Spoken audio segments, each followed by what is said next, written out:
In this video, we're going to take a look at how to sort and process a little bit of data. So you can see we're still on our trial data file, and the file name will be up top.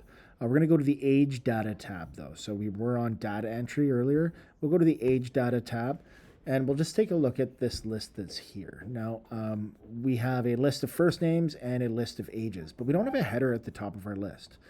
It'd be really nice to have a header at the top of our list. We'll do that by going ahead and clicking on the right-hand column. Sonia Valenti to the main office, please.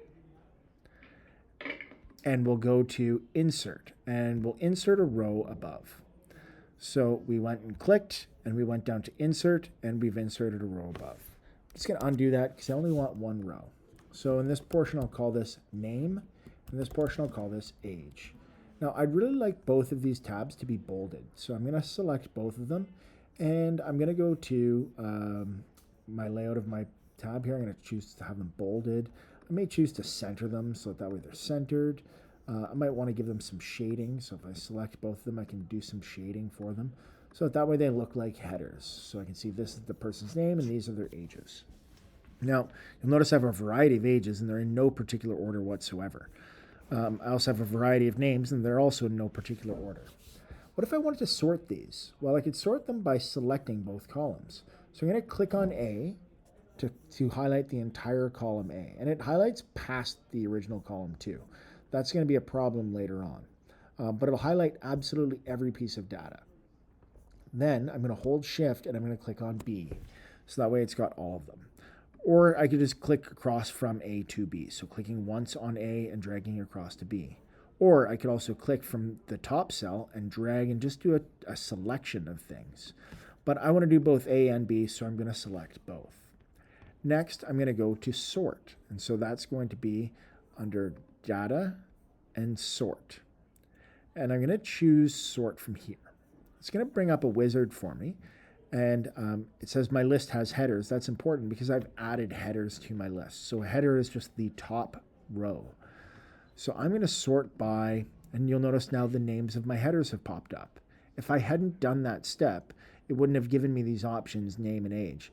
It would have just said A and B. So I'm going to sort by name, and I'm going to sort in alphabetical order.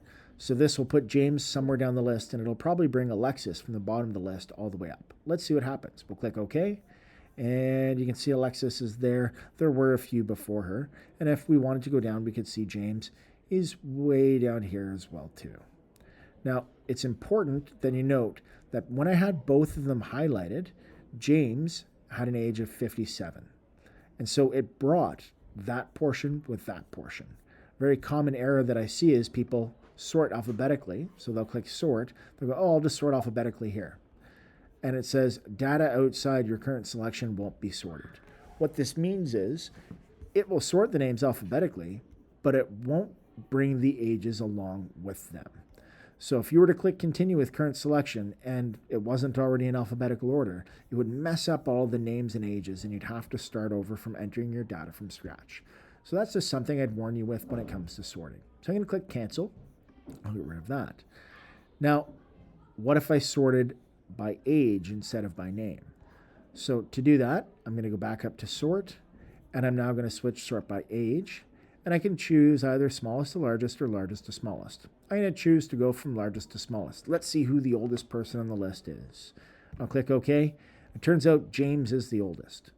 And the ages kind of vary down until we get down to about 19. And then all of a sudden there's a whole lot of 19, 18, 17, 16, 15, and 14-year-olds.